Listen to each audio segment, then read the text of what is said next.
Na session aqui a finalizar 8 anos de membresia do Comitê Executivo, dus de Executive Board. 4 anos met dat membro do Executive Board e 4 anos met dat vice-presidente. E a regra de IOC tabisa que não mag queda mais que 8 anos consecutivos do Executive Board. Dus saya assim que agora que não me finalizar rato meu período de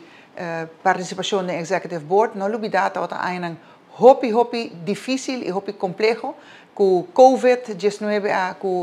realmente põe stempel hopi difícil riba e trabalho de IOC. O Jogo Olímpico de Tóquio, que agora posponi, que será agora organizar 5 esaki que ever algo que nós fazíamos anteriormente. Sowieso o trabalho do Executive Board hopi, botin que reunir dia para Luna, dia para 2 Luna, we será vai personalmente para Suíça, na headquarters. Dus agora que não, me tiki mais tranquilo, que sei, e presidente Bach donami reconhecimento,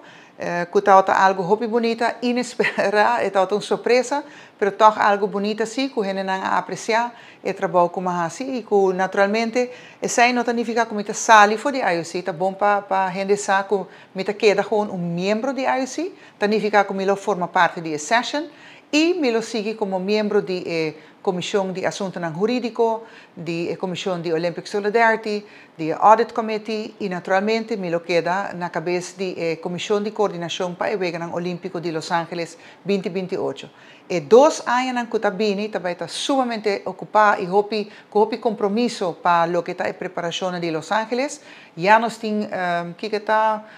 7 anos bezig com a preparação, pero o é ano crucial também dentro, dus falta agora que 4 anos para o Jogo Olímpico de Los Angeles iniciar, na julho 2028, e isso significa que eu tenho